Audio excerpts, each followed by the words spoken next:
The story begins with someone shouting that they hate this. At that moment, a blue aura seems to return to the body. The boy opens his eyes and suddenly rises from the bed. Obviously out of breath, you can already imagine what happened. He's wondering if he hadn't died and why his body feels warm again. Besides that, his hand had no calluses as if it were 10 years ago. That's when he looks around and realizes he's in the university dormitory. Immediately, he grabs the pillow, takes his phone and sees a girl dancing. He unlocks the bed and notices there are no scars on his face. You already know what happened. Yep, the bastard reincarnated. Right before the apocalypse starts. He remembers what happened when he became the 10th war god of Dragon City. 2 other war gods from the neutral field invited him to party. However, in the middle of the conversation, suddenly a high-level zombie broke in. In the moment he was fighting the creature, he was struck from behind, and the 2 Dan war gods helped the creature kill him. Then a girl approaches and asks Lindsay if he liked the gift he received from her family. On the ground, he asks why she is there. That's when he found out that demons had made a deal with the Lee family. The girl named Yo Jing was the prettiest in school, and he was always happy to have her by his side.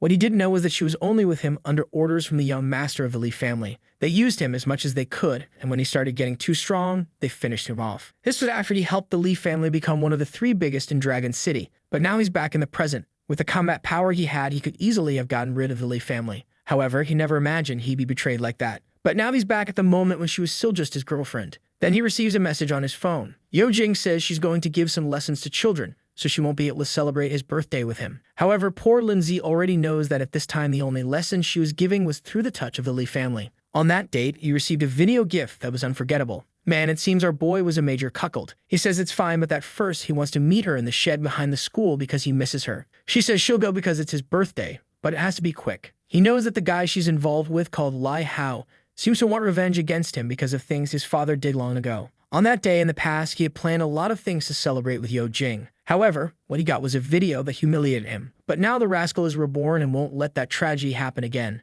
Outside, everyone was wondering why the sky was red. Obviously, no one suspected the apocalypse was coming. But Lindsay knows that at 7 in the evening is when it would all begin. And the people there don't know that very few of them would survive. He then heads to the school's shed. He angrily opens the door. At the back of the room is Yo Jing, sitting on a chair. She says he has to be quick because she has to teach the kids. But he already pulled the blade from up his sleeve and says not to hurry as he's going to deliver a little gift now. Slowly, he starts getting closer, and she tells him to spit it out because otherwise she's leaving as she has better things to do. But suddenly, he grabs her by the throat. Now desperate, she calls him a crazy psychopath and tells him to let her go. But he says that on the 16th of March, she spent 53,000 at a modern hotel in Modu. Right after, on the 29th, she spent another 109,000 yuan. Confused, Yo Jing keeps asking what he's talking about. He continues talking about dates and amounts she's been spending. That's where she starts realizing that these hotel names all seem familiar. He then says that on the 13th of April, she spent 409,000 at the Magic Bar. That's when she realizes these were all records of the dates she met with Lai Hao.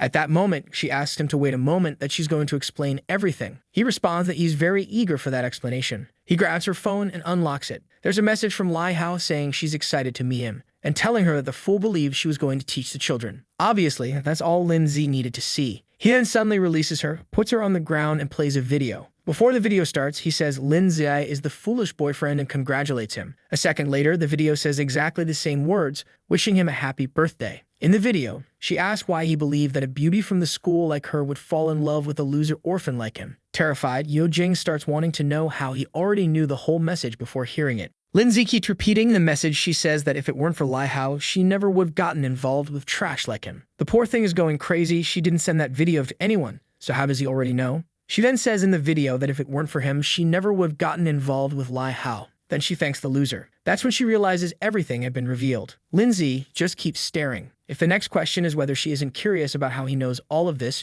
she stands still for a second and pushes his arm, telling him to go to hell. However, Lindsay says that's exactly where she belongs. And man, I thought he was going to forgive her, but the boy doesn't go easy at all. The girl turns into a bowling ball and falls to the ground like a piece of trash. With that, our guy lets out a sigh. He falls to the ground, kneeling, emotional because it took him 10 years to achieve this. He starts laughing, saying he was deceived for 10 years, but he finally did it. She had paid the price for everything she did to him. But obviously, that wasn't enough. Now it was time to kill that damned Lai Hao who's hiding in the Lee family. And that's when the famous Overpowered system shows up in the apocalypse. He looks at his phone and sees it's 6:05. It was supposed to all start at 7, so why was the system already showing up? The system only says it's there to provide a better gaming experience. Some digital circles begin appearing around him, and then the system tells him to request his first ability. Not just an ability, but actually a super hack, What he receives is the absolute item drop. This makes it so that any creature he kills has a 100% chance of dropping an item. Considering that everyone else only has a 1% chance, this was clearly overpowered. While others would have to kill hundreds of zombies for every one he killed, he gets stronger. It was so good that he even asked the system if he can trust this. The status window activates and it clearly shows his super hack is turned on. At that moment, he's already excited about how strong it is. The guy who translated this must think I'm a magician to read this stuff upside down, you bastard. But what matters is that our dear Lin Z is pumped to destroy the Lei family. The only problem is that he's just a lonely orphan, while those guys have a giant family. Not only do they have tons of soldiers, but also some secret techniques. Not to mention, he's always wanted to know exactly why the Li family hated him. The plan before was to gradually get stronger without anyone knowing and only then attack that family. But now, with these hacks, he won't have to wait so long. With that, he leaves the shed and our boy doesn't forgive his waifu. No, sir. The kid got his revenge in 2 chapters. Outside, everyone's finding the sunset beautiful, talking about how they need to make a heart and take a nice photo. Our boy laughs, saying they have no idea that soon enough they'll be eating each other and not in a good way. But the rascal is heading to the Love Hotel. He gets there, asks for an hour in a room, 3 bottles of water, and 5 buns. The guy says okay and gives him a price of $40. Our boy says to send the talented and hardworking number 3. Already in the room, he knows there are 5 minutes left for everything to start. He remembers that in his past life, this number 3 became a zombie boss. Luckily, he managed to finish her off, and that's how he began to evolve. Obviously, this is the best option, so he's going to repeat it, especially considering the system's talent. Someone at the door says number 3 wants to enter for the service. She comes in, all dangerous, saying he's handsome, so it's going to be worth it. But she stops for a second and is startled. She approaches our boy and asks why he's wearing so many clothes over his epidermis. She's not a traveler, but she already wants to explore the mountains and asks what he's waiting for. But our Sigma boy tells her to take a shower first. As soon as she leaves, he notices she has that rotten zombie smell. Before the apocalypse began, you could tell who was going to turn just by that smell. The trap approaches the door. Inside, she's telling him to stop stalling, that she knows he wants some water fun. But our boy drags it out, so she turns off the shower. Right at that moment, his phone rings, signaling it's 7 o'clock. In the same second, her body begins to be infected. Her pupils dilate and she starts getting green skin, already making those classic zombie noises. Our boy opens the door and sees her transforming. She reacts immediately and turns toward him, running to disarm him. But with 10 years of experience, he just gives 1 strike to the neck. The poor thing's head hits the floor. The system even shows the window saying she's dead. He lets out a sigh. And here comes the system, right, my boy? With that, he finally receives the welcome to the apocalypse game. Once it's activated, there's no stopping it, and he has to find a way to evolve. Zombies have excellent hearing but terrible vision. 80% of the unlucky ones instantly became zombies. To help him out, the system offers more tips. Killing creatures would help him level up, which would allow him to gain new abilities, attributes, and talents. Besides that, every creature he killed had a small chance of dropping an item of various ranks. Furthermore, all scientific advances and human weapons were going to be useless, so it was best not to even try using them. Not to mention, it would be impossible to communicate with any kind of human-made device. If you got bitten, you turn into a zombie. Moreover, it was best not to go out at night since the zombies were much stronger. The system says it's given enough tips and that they'll probably only talk again in about 7 days. The last tip the system gives is that for now, the zombies are all pretty weak, so it was good for him to take this chance to evolve a lot. Lastly, the system wishes him good luck and tells him to enjoy the game. A window then pops up for him to enter a name. Our dear Lin Z decides to use the name Jia Yi. It must have something to do with revenge from what the guy said. With that, he is congratulated for killing a zombie and receives 1 experience point and 1 gold coin. Man, wasn't that supposed to be the zone boss? Besides that, he was the first player to kill a zombie and earns the First Blood achievement. In his past life, he didn't get any of these global achievements. But in this one, he's already gotten the first. The system announced to everyone that Jia Yi was the first person in the world to kill a zombie and earn that achievement. A blonde girl named Ji Yao is shocked that she hasn't even finished reading the message and people are already killing. And another guy named Gao Ji says it's crazy that someone is faster than him. In this system, you can evolve strength, mind, physique, and agility. He's impressed by the base stats and already knows it must be because of that achievement. Besides that, the prestige stat is used so that in the future, you can get more discounts and buy different items. And the first talent also makes his first attack after midnight every day deal double damage. After going through all this system stuff, he decides to check the loot. From the first zombie, he got a meditation necklace that gives 1% more mind and 10% more recovery. His eyes light up, seeing that the 100% drop really works. It seems the hack is separate from the system, since it warns him to be careful, so the real system doesn't find out he has it. But seeing the necklace, he knows that for now, he needs to get as strong as possible. And the best place to start cleaning up is this building. He then starts walking down the hallway. Something catches his attention. There's a racket coming from one of the rooms. Slowly, he approaches, turns the handle, and inside he finds a transformed guy. Obviously, this is a zombie of a guy who went to the gym, so it's a bit stronger. But for him, it's still extremely weak. He dodges the first attack, ducks under the second, and finishes it by going straight for the throat on the third. However, even after being struck, the creature still tries to charge at him, and the guy grabs its face, but he dodges with a quick spin. With that, the second zombie was killed. However, our boy is sad that he didn't manage to kill it with just one attack. As always, the 100% drop comes, and there's another little box. Inside, there was a card that was a voucher for cooked steak that, when activated, the food appears in front of him. Obviously, it wasn't very rare, but it wasn't bad to have food either, so he stores it in his inventory. He approaches a suitcase on the floor and takes out a photo of the guy with his daughter. Seeing that the guy had an axe, you could tell he was a mechanic. He checks room 208 and then 207. He doesn't find anything and heads to the door of room 206 and kicks it in. He shouts that it's time to clean up, but he's confused by what he sees. The couple was so eager that even as zombies, they continued their fun. Our boy even closes the door, saying he forgot the activities of that place. But he opens it again and says it's crazy they're doing that even as zombies. The angry zombie lunges at him. He dodges, saying he wasn't trying to spy. The big guy keeps coming at him. He says he's too arrogant for someone so weak and delivers a blow to the head, hitting him right in the eye. The other one tries to come from behind, but the boy has swag and kills without even looking. 2 more experience points and 2 more gold coins. And best of all, 2 more loot boxes. Now the rascal realizes that this thing really works. In his past life, 100 zombies were equal to a bottle of water. While in this one, nothing is better than having luck on your side. He receives 2 cards that activate an ability that allows him to detect movements within 10 meters. Since he's in a place full of rooms, he uses it right away. Then someone climbs to the 2nd floor, saying that Baster is making too much noise. Tells him to kneel down or he'll get smacked like a son. But Lindsay easily dodges. And if you think he's going to let that punch go for free, you're very wrong. The chubby guy spins around, telling him to stop dodging and start begging for forgiveness. Our boy says it would have been better if he had turned into a zombie because at least that would have given him some experience. It's a pity, but he had to end it now. What a ruthless guy. He paints the corridor red. Still a psychopath, he says that in the apocalypse, you can't leave loose ends. And the reason for this death was the guy being so weak. He starts going to various rooms, knocking on the doors, asking to be let in. Obviously, no one opens, so he goes to another and says the delivery has arrived.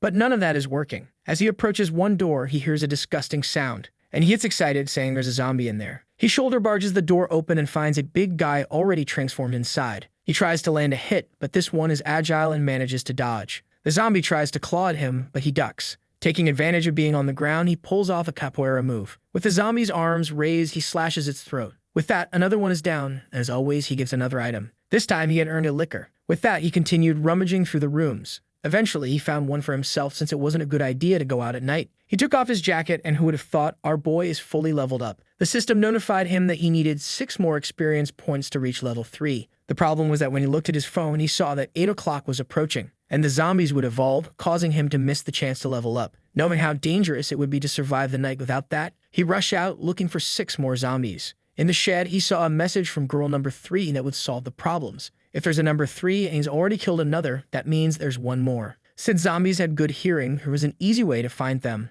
by hammering until they came to him. He then hears a sound in a room at the back. He enters, and inside, the room seemed empty. But then, from one of the vents, he starts hearing a noise, and he says it's crazy that they hid so quickly. On the stairs, there are 2 zombies trying to climb up. However, they have poor control over their bodies and end up falling off. With that, one smashes into the other like 2 idiots. Our boy feels sorry for their hard work, but for him, what mattered was something else. He quickly goes down and finishes off the girl. At that moment, another one comes from behind, but easily he turns and finishes another one. 2 more experience points, and now the problem is that his knife is starting to get dull. But look at that golden glow coming in to give him that little item for sure. He receives a horizontal cutting sword from the Tang Dynasty, as well as 2 delicious buns. The sword gave him 1 more strength point and even removed 10% of the target's defense. He knows that soon these weapons won't be worth anything, but for now it's great to have something like that. More water is stored in his inventory. 10 minutes remain before the real madness began. With no other choice, he had to take a risk on the streets. As soon as he opened the door, he found some poor sap who was about to be sent to the afterlife. The zombies noticed him right away and started running toward the hotel. But at level 1, they were still dumb and bumped into the door. The others came from behind and ended up tripping like fools. In his past life, he spent the first day drinking and hiding out of fear. He only fought the level 2 zombies, which were much smarter. But in this life, he got the perfect chance. In 1 second, with the new katana, he wiped out the entire group. For the start of the game, the quality of that weapon was excellent. With those zombies taken down, he advanced to level 3 and received another attribute point. Then he heard another zombie sound. Another one approached, and he realized that this one seemed a bit smarter. Or maybe not that smart because she walked right into the sword. But at least it was worth it, as she dropped a skill book. Then his alarm went off. At 8 p.m., something had arrived. In the same second, he felt something and immediately stepped back. An explosion occurred at the hotel's entrance. It was another level 1 zombie, but now affected by the power of the night. The system tells him to be smarter with time because now everything had become more dangerous. He knows that this zombie will continue getting stronger for the first minute. And since he knows this, he has to finish it before it follows him into the room. He goes in for a full-force strike, but even with the upgraded sword,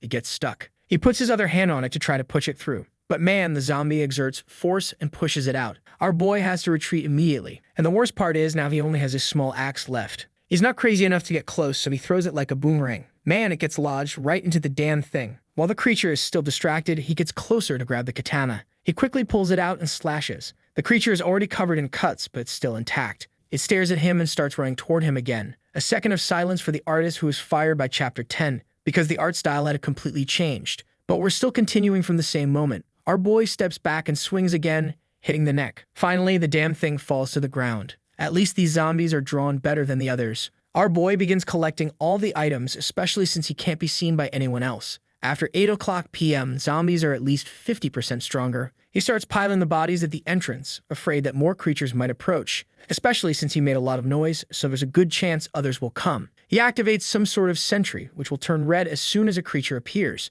With that, he can finally relax and decides to take a bath. It's time to open the 4 boxes he had received. A night ring, a bottle of mineral water, and 2 eyes of approval. He can't get used to this life of luxury, considering how much he starved in his past life, especially the night ring, which increases agility by 1 and reduces his presence by 30%. It was finally time to take a look at what skill he'd get from that book. The system congratulates him and informs him that in this world, anyone can have unlimited skills. But the reason for that is because it's extremely difficult to obtain one of these books. Usually, between levels 10 and 80, people typically receive 3 skills. And the worst part is that many of these skills don't even suit the people who get them. In the past world, the guy known as the God of Skills had 25 after 10 years of fighting in the apocalypse. In his final moments, he had reached 10 skills and was stronger than 99% of people. But the most important thing about all this is how good the skill you receive is. And then comes what Lindsay got, the boomerang slash skill. Basically, he can throw his weapon, dealing 120% damage. He's excited since the best skills are always the damage-dealing ones, even though for now it has a long cooldown.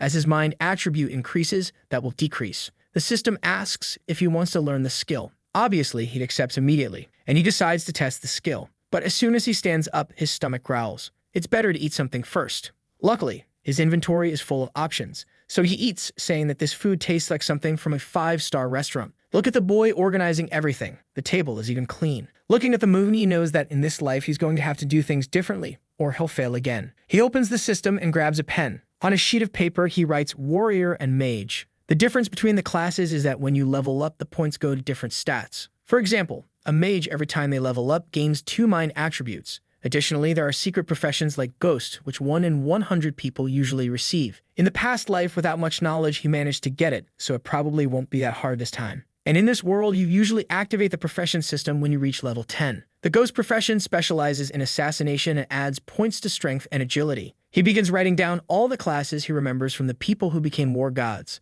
Looking at the stats, he wonders which would be the best option. He then puts 3 more points into strength and 2 into agility, and starts trying to recall all the times he encountered a paladin knight. He also remembers a diamond item. With that, he spends the night trying to recall all the treasures and experiences that could help him. The scene shifts to a mansion. Someone throws a vase against the wall. A blue-haired guy says he can't calm down with the whole planet being ruined because of Yo Jing. Because of her delay, the material hadn't worked out, and he won't be able to finish off that damn Lin Z. Not to mention to him, this damned apocalypse is nonsense. The butler asks him to calm down as making so much noise could attract zombies. But Lai Ho just asks if it wouldn't be better to send that trash Lin Z to meet his father already. The butler knows the boy is trying to eliminate any future competition for the position of family leader. The problem is that with the start of this apocalypse, he needs to control his personality or he'll suffer. Lai Ha then asks if his father's team of mercenaries isn't coming to find him. Once they arrive in the city of Amodu, they can meet up with those bastards. Later, he's going to find that damn Yo Jing, even if she's dead, and bring her corpse to make that damn Lin Z suffer. The butler says all of that would be possible since the mercenaries were trained to obey him.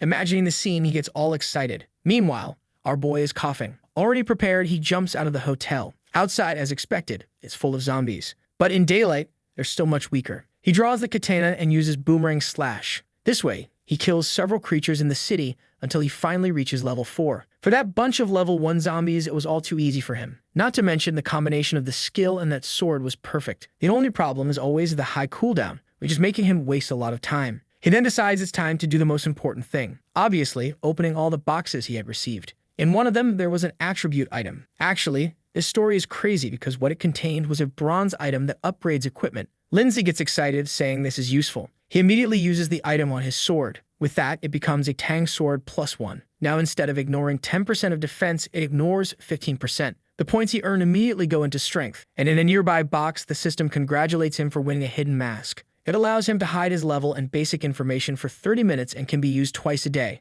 Considering that he doesn't want to be discovered, it was a very useful item. He equips it and the system congratulates him. Man, this boy is lazy. He killed the zombies and laid on the ground. He knew he needed to rest to reach level 5 before nightfall and challenge a certain place.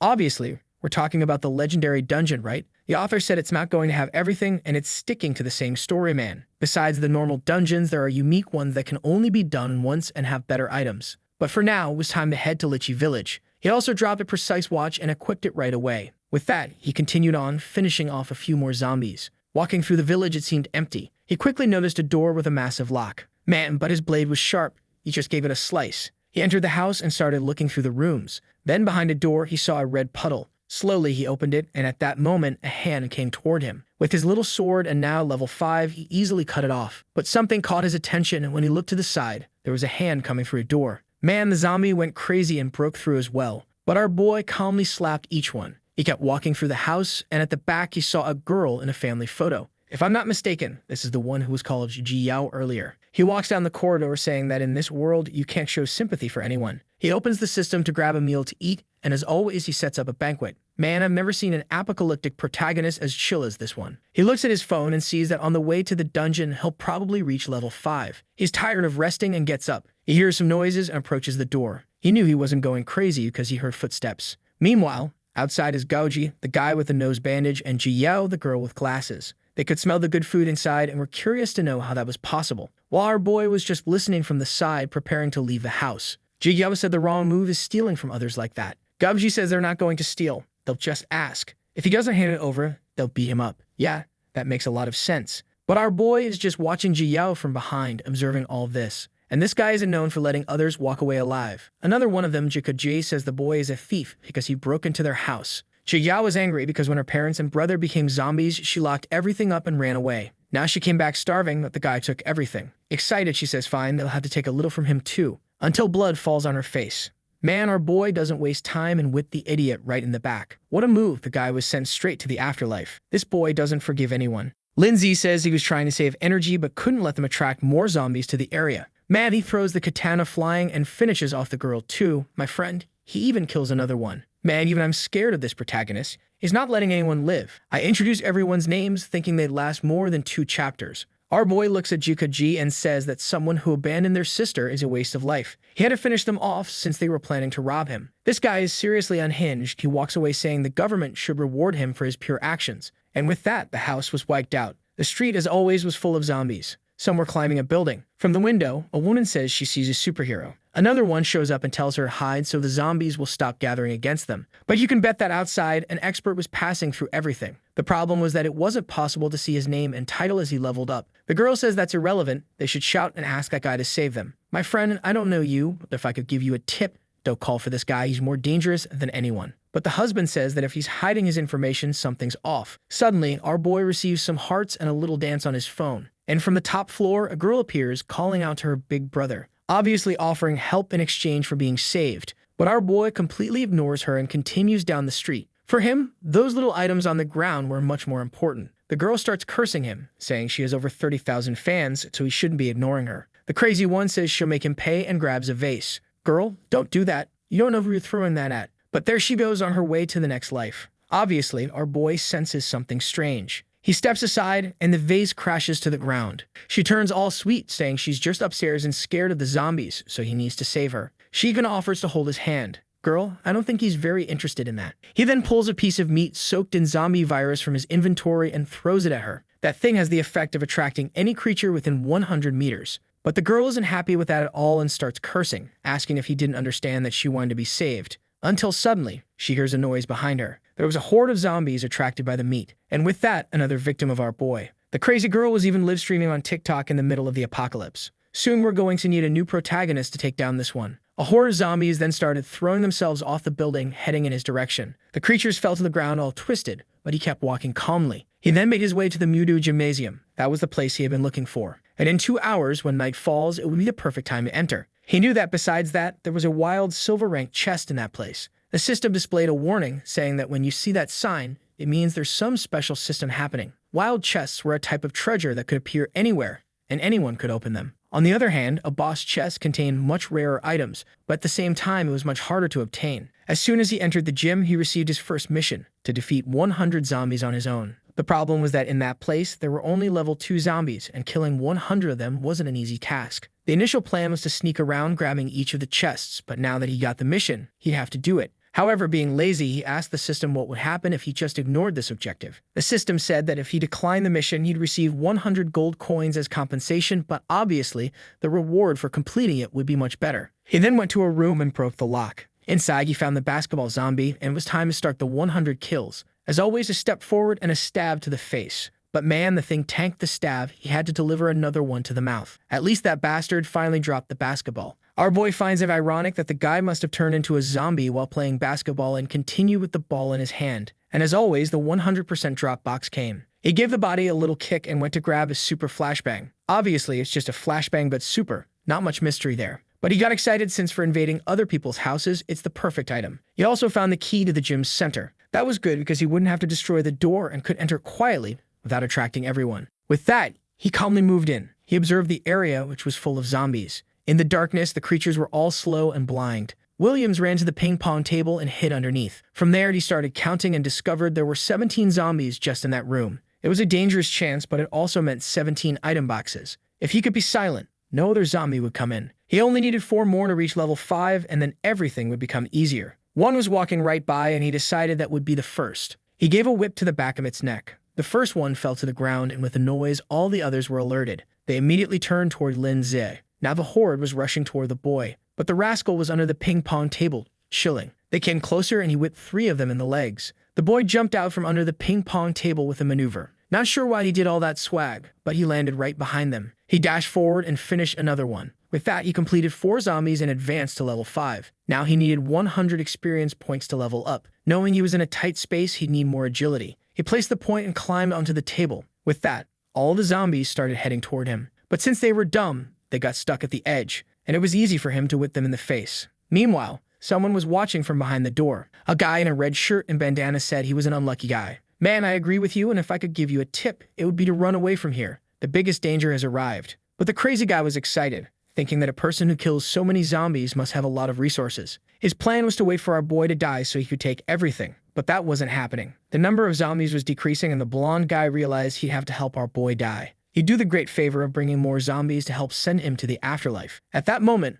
another one entered the room. Lindsay was thinking he made too much noise, and now someone was banging on the door where the blonde guy was hiding. Seeing the door damaged, he knew it wouldn't last much longer. He needed to eliminate the zombies in front of him and quickly retreat. But at that moment, 3 of them jumped at him. The Parker King pulled off another stylish move and spun away. The problem was that more and more zombies were arriving. Man, he made a shish kebab with 3 of them. He ran to rest under the table and saw that nearby he had picked up a single-use potion that would restore 20% of his energy and an additional 5% per minute for 5 minutes. For him, who was tired, it was perfect. As soon as he got up, he threw the sword, finishing off another one. This time, he saw a strange black box and quickly ran to grab it. Inside, there was a bracelet that allowed him to summon a spike skill once a day. He knew skill equipment was rare and equipped it immediately. At that moment, the door finally collapsed and a horde of zombies began approaching. But for him, who had just gotten that item, it was the perfect moment. A bunch of zombies was coming his way. He jumped onto the table and waited for them to get closer. Then he leaped over them all and activated the bracelet. From the ground, a ton of giant spikes suddenly emerged,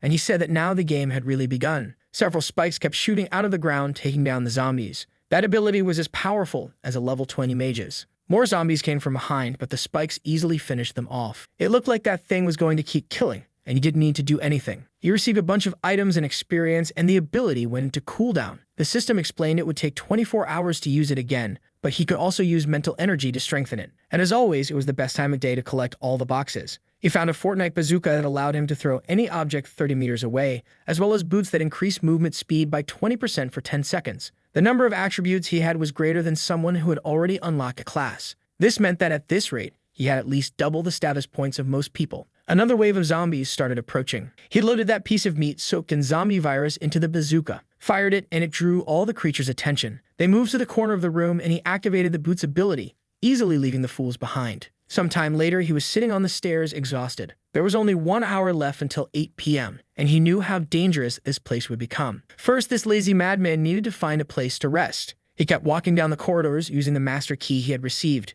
But before opening a door, he wondered why it was locked from the inside. He knew this was the gym's infirmary, and considering the time it closed, it shouldn't have been locked. He opened it, hoping he wouldn't find another idiot who wanted to kill him. Slowly, he entered the room. And immediately, there was a sword at his neck with someone asking why he had the key to that place. But our boy just grabbed the arm and squeezed the wrist. With that, the blonde guy dropped the knife, and our boy said he messed with the wrong person. I stepped back, and he twisted the guy's arm. I thought he'd finish him off right then, but instead he stuffed a cloth into his mouth. He opened his inventory, grabbed a curtain, covered the window, and told them to turn on the lights. Out of nowhere, a nurse appeared, saying that turning on the lights would attract a lot of zombies. He didn't give her a choice, and another person in the back of the room ended up turning them on. If I had to bet, only the girl in the tights would survive. The blonde guy recognized our boy as the person who had been killing a bunch of zombies, and he had wanted to steal the loot. And Lindsay told him to stop looking at him arrogantly when he was so weak. "Come closer, my blonde friend. I think you're headed for your next life." Our boy said he doesn't like people who hold grudges and slashed the guy's neck. The people in the infirmary were all terrified, and somehow the girl had lost her tights out of nowhere. Our boy then pulled a knife from the guy's sleeve, said that this guy had been preparing to kill him, and told them not to worry. He's a good person. Of course, everyone agreed, saying, yes, he's definitely a great person. But in truth, they were all scared to death. Lindsay said he's a reasonable person and that if they didn't try anything against him,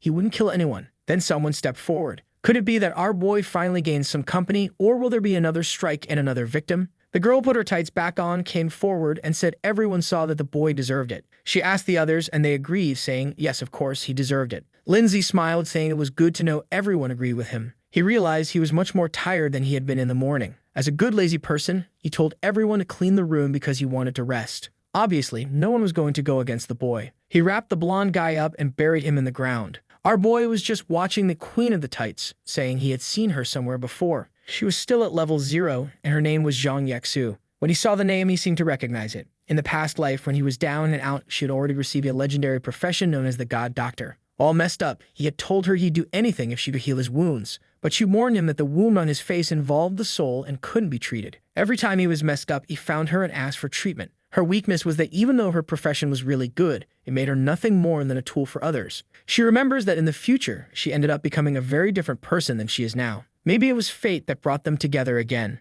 Suddenly, they heard a sound coming from the air outside the door. Everyone armed themselves, watching to see what would appear, while Lindsay was calmly looking at his watch. Then he pulled out 3 cards and placed a feast on the table. Man, he started eating. Obviously, everyone in that room had been starving for a day and was drooling. Yexu swallowed hard, asked where he got that food, and if they could have a little. Our boy smiled, saying it looked like she had fallen into his trap. He said that to get a little of that, she'd have to help him. Everyone was still excited, but the queen of the tights said to just tell her what he wanted. While she was already afraid, he asked for exactly what you're thinking. He showed her a paper and said he wanted all the medicines listed there. Slightly excited, she asks if he really just wants that. He says yes, unless she's looking to offer something more. She says obviously not, and she's going to collect everything now. The 2 guys were mechanics, and he quickly gives them a list of things he wants them to produce by 6 a.m. tomorrow. He hands over the items they'll need and tells them that what they'll receive in food will depend on what they produce. Obviously, he needed to be cautious, so he activates the watchful eye. The guy's inventory was packed with items. He still had 22 days worth of experience to reach level 6.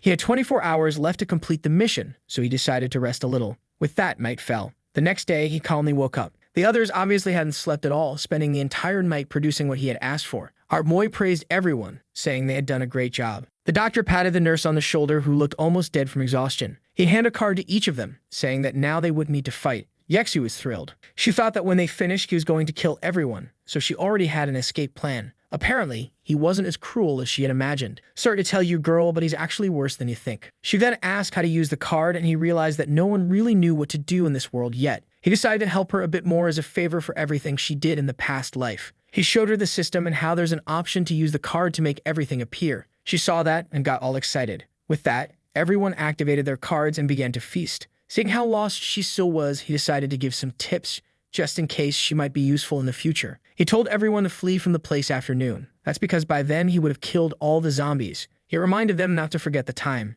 Yexu told him to be careful since there were a lot of zombies outside. However, he said she should worry a little more about herself. When he stepped outside, indeed, it was full of zombies, and there was a horde nearby. But after a whole night of rest, he was ready. He struck the first zombie, and it dropped a fishing rod. He didn't let the body hit the ground, trying to attract as few zombies as possible. And with that, he started cleaning up the corridor. It didn't take long before he was heading toward the door. He opened the list and wondered how the zombies were pulling this off while being dead. The poor zombie was just chilling in the bathroom. But as soon as our boy approached, it turned and started running. However, with its pants down, it fell to the ground like an idiot. Lindsay finished off another one. He had to be careful because in the gym, people had more trained bodies, so it was common for them to also be stronger. He then saw the women's restroom. He approached cautiously, worried there might be someone alive in there. Then he snapped back to reality, thinking it's the apocalypse and it didn't matter if he liked the women's restroom or not anymore. He slowly started entering. He didn't find anyone at first and began checking each stall, until in one he heard the sound of two creatures. When he opened it, he saw that the romance had continued even after death. It was a shame, but he had to end that connection. They sensed the attack but easily missed.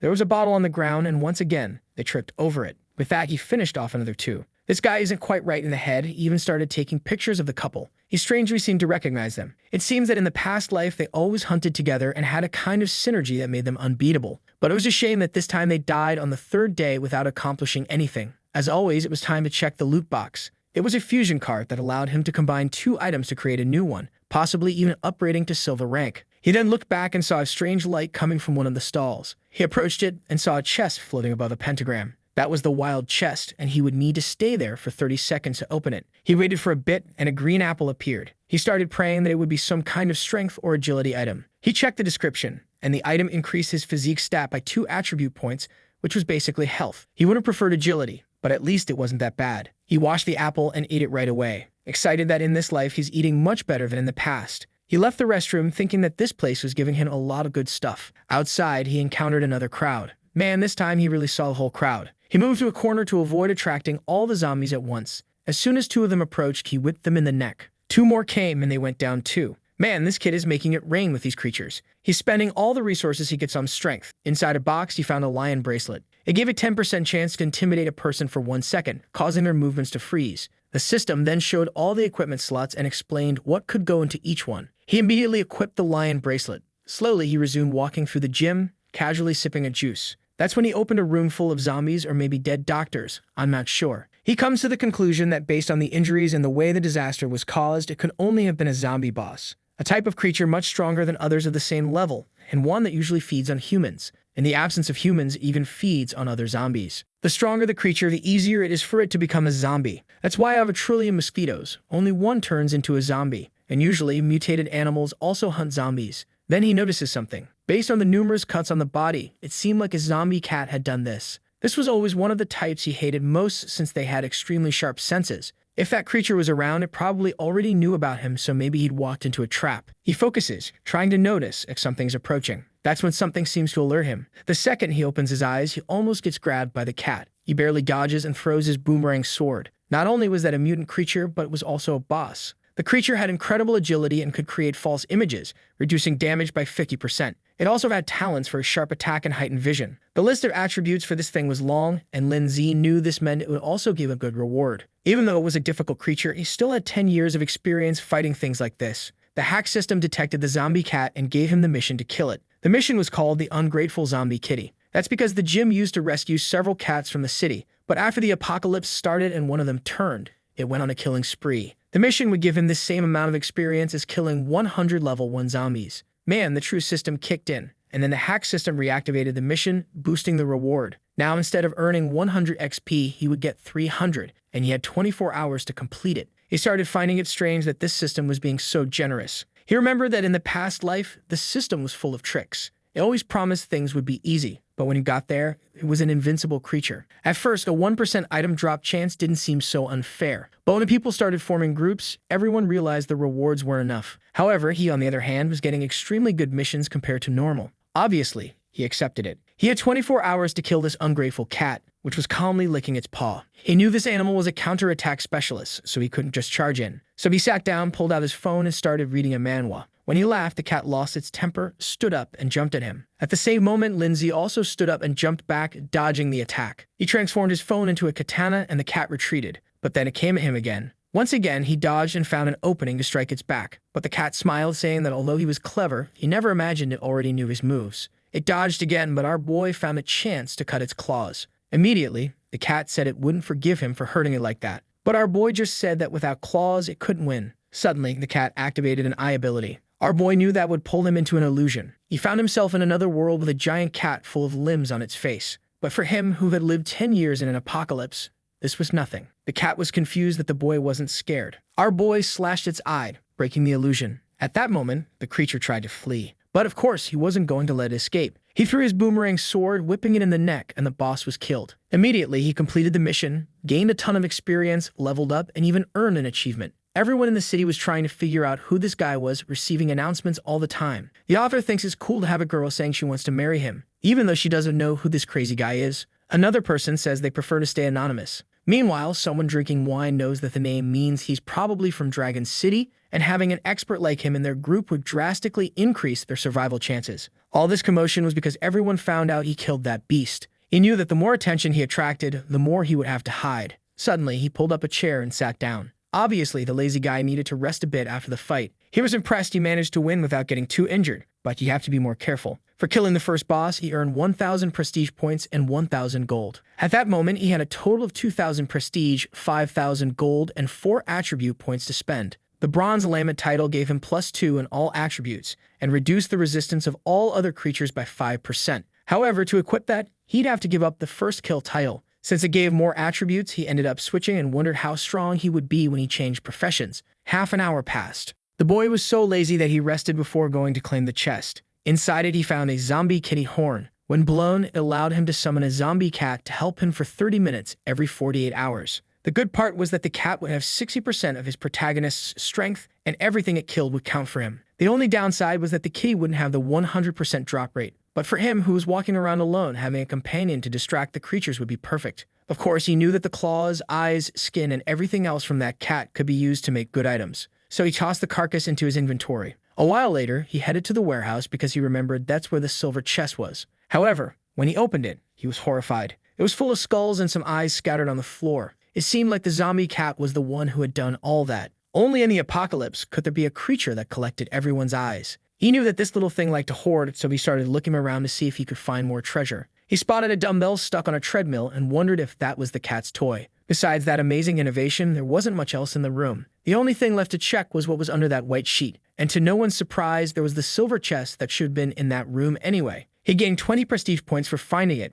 but it would take 60 seconds to open. I don't know why they put a timer on it when they always managed to open it on time. Inside, he found a white cloak and a skill book. The book granted him the double slash ability, which caused an explosion dealing 70% of his attributes. The tricky part was that you needed to land both hits, but he was confident in that. Immediately, he learned the skill, and out of the 5 skills he could equip, he now had 2. He also received the white winged cloak, which allowed him to glide once every 20 minutes. Look at his inventory, already getting fully equipped. However, the design of this thing is awful. It looks like a half-plucked chicken. He said the plan was just to kill Lai Hao and leave the rest of the family alone. But why do that when he could send everyone to hell? Yeah, my friend, this boy isn't exactly a good guy. Now the only thing left in that place was to complete the mission of killing 100 creatures. He entered a room and closed the door. He knocked on the wood and all the zombies turned toward him. He activated the chicken cloak effect, saying he was eager to test it out. He jumped in front of the zombies and the boy took off. He swooped down like Michael Phelps in a dive, landing a hit on their heads. He gained momentum, gliding to the other side while looking stylish. Man, this gliding is more like flying. He's just hanging there in the air. Then he said it was time to test out the new ability. He pointed at the zombie and unleashed a slash in its direction. 2 zombies were instantly taken down. And man, that ability really caused an explosion. Even he was surprised by the mess he made. His endless glide finally ended, and he had to land to avoid being thrown far. He was impressed that the zombie resisted much more than he expected. This ability had the same speed as the boomerang, but it was way more destructive. Now that he finished his experiments, it was time to start taking things seriously. We saw a bunch of notifications of him receiving gold. He kept clearing the entire gym, farming the whole place. In no time, there were piles of zombie corpses. But he started to realize his luck was running out, as the poor guy was only receiving resources. He was so lazy that he decided to pick up the boxes after everything was done. Even to receive the system's rewards, he sat down in a chair. He was going to receive a hack and new equipment. He asked for the equipment first to save the best for last. The system started announcing that a bronze-ranked item was being created. What he got was a blood absorption ring, which turned 5% of the damage he dealt into life restored to him. He quickly realized that now, against low-level creatures,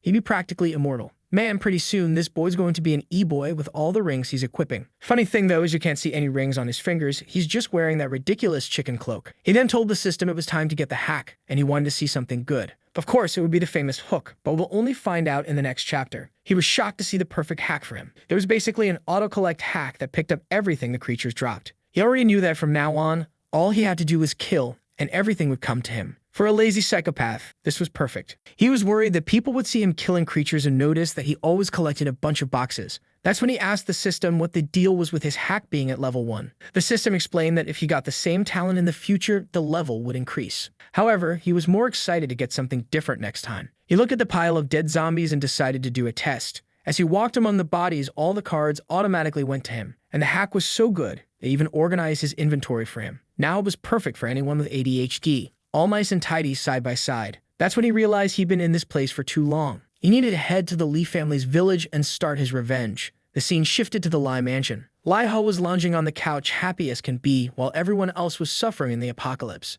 But suddenly, he glanced at the clock. He got up and slapped the first person he saw, demanding to know where those 2 idiots had gone and why they hadn't arrived yet. The butler explained that the 2 guards being sent to him had encountered a horde of creatures at the university and would be delayed. Lee Ho was furious with those damn zombies for ruining all of his plans, even more considering that he killed one of those zombies and didn't get any experience. What he did was ask the bodyguards to leave some zombies almost dead, just so he could deliver the final blow, but he wasn't sure why he received so little XP. That's when they heard a sound nearby. Someone had arrived at the door. Props to the forgetful artist who suddenly changed the kid's hair from blue to blonde after 30 chapters. He asked Rong, standing in front of him, if she had found the damn girl and that orphan. Rong replied that they found the girl, but the boy had already disappeared. The blonde told him to bring her in because he wanted to scold her for hiding. But Rong threw the suitcase on the ground and said she was already dead, and that she was inside. The blonde's face changed instantly, looking horrified. Rong explained that they found her body in the warehouse behind the school, and next to it was a man's bloody clothing. He also noted that she seemed to have been tortured in all the most painful places before she died. Rong was about to explain more details, but Lee Ho ran off asking for a bucket. At that point, Rong said that whoever did this probably hated the girl a lot, and he added that whoever did this might come after Lee Ho as well. Lee Ho dismissed the idea, saying it must have happened because she was the prettiest girl on campus. Then he remembered that the person who probably hated her the most for everything she did was Lin Zhe. But it was impossible that Lin Zhe was that strong, being an orphan without anyone's support. They still hadn't revealed the big surprise, so there was no way Lin Zhe could know she had been betraying him. Rong asked if this Lin Zhe was the son of Lin Jian. Lee Ho said yes, and Rong replied that whether strong or not, Lin Zhe had someone extremely skilled helping him. Maybe the 100 bodyguards they brought wouldn't be enough. Lee Ho asked how that was possible if Rong was one of the top 10 strongest in Dragon City. He ordered Rong to either go back to training or bring more bodyguards, do whatever it took to make sure he didn't die. Rong reassured him not to worry, that he would risk his life to protect him. Man, Rong said he's willing to die for this kid. Clearly, he's not too fond of living. Meanwhile, in the forest, zombies were falling one after another. Our boy had already reached level 8. He was impressed by how quickly he was leveling up without even entering a dungeon. And now he was standing face to face with Lee Ho's mansion, eager to settle the score with the bastard. At the mansion, troops were patrolling everywhere. Our boy was expertly hidden up in a tree. He climbed down, crossed the lawn, and pressed his secret lever. With that, a passage that few knew about opened up. Even with so many guards in this place, they didn't stand a chance against someone who knew everything. As he got closer to the house, he observed in hiding. He quickly recognized the group as part of the mercenary guild. In his past life, this was the group Lee Ho trusted most and the one he hated the most. It's a shame that he had been watching this family for a long time. So far, the troops seemed well organized and he hadn't found any weaknesses. But then something caught his attention. He recognized that man as the infamous Rong Zhang. In his past life, this guy became a war god and was always the leader of the mercenaries. Eventually, Lee Ho ordered this guy to hunt him down. Many times, he found himself surrounded. Rong was definitely one of the worst enemies he faced. However, he had escaped Rong so many times that the guy even earned the title of the Disgraced. It was probably fate that they met again like this. At that moment, Rong sensed something. He turned around and our boy barely managed to hide. It was dangerous, but it would be perfect if someone so crucial to this family died early on. He put on the mask that hid his presence, and at that very moment, the guards passed right by him. I knew that thing helped hide his presence, but damn, the guy was standing right there, and nobody saw him. Our boy was anxious not to miss this opportunity, But Rong remained alert, wondering why he had this feeling that someone was watching him. He told the others to increase security around the place, thinking he needed to kill whoever was nearby. Time passed, and it was already midnight. On the sofa in the living room, Lai Ho said it was ridiculous to think someone was out there. He was sure there were only zombies outside. But Rong said it was better to be cautious because he was certain they were being targeted. Lai Hao threw his watch on the floor, calling the guy a bastard for taking so long to come and kill him, making him lose sleep. One of the servants said that if he was so bored, they could find something for him to do. The excited one said she had an idea and asked Rong if he hadn't captured a zombie today. Rong confirmed that he had, bringing it in for analysis, thinking it might be useful in developing new weapons to fight zombies. Lai Hao said there were plenty of zombies outside and he wanted to play with this one. Rong knew it would be dangerous, but figured it might be a good way to calm the boy down a bit. Lai Hao said he wasn't going to take any risks in this game, and besides, there were plenty of people in the village.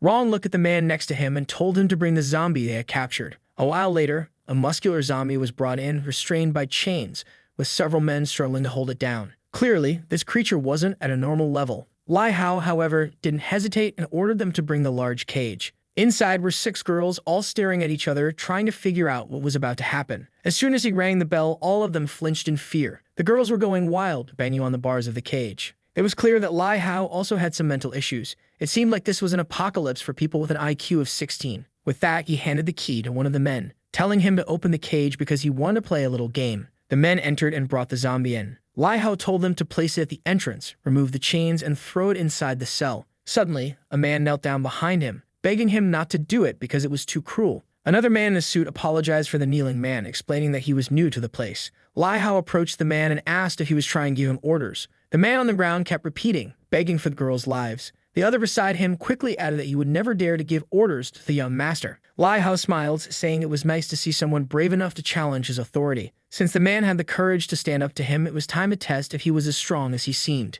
He then ordered a few men to suppress him. One of them stepped forward to punch the guy in the face, but the man easily blocked the first hit. Lai Hao watched with interest, finding this situation amusing. Still on his knees, the man twisted the attacker's arm, causing him to wince in pain. The old man was impressed that this kneeling guy was stronger than the bully, but of course, now he wanted to end the man's life for embarrassing him. He called 2 more men over to help him. The younger ones wondered why he was wasting time on this boy who had lost his abilities. Punches flew back and forth, and finally the poor guy was immobilized. Now he was taking a beating, with punches landing squarely on his face. The guy turned into a punching bag. However, Lai Hao ordered them not to kill him. Since he wanted to protect these girls, it would be perfect for him to watch them all die. The poor girls stood there, frozen, not doing anything, and the men started releasing the zombie. Man, they were really going to throw the beast in there. What a cruel world. The zombie wasted no time and was on the first girl's neck in seconds. The poor guy outside was just crying. He seemed to have lost the will to live. Lai Hao mocked him, saying that if he was so strong, he should go in and save the girls.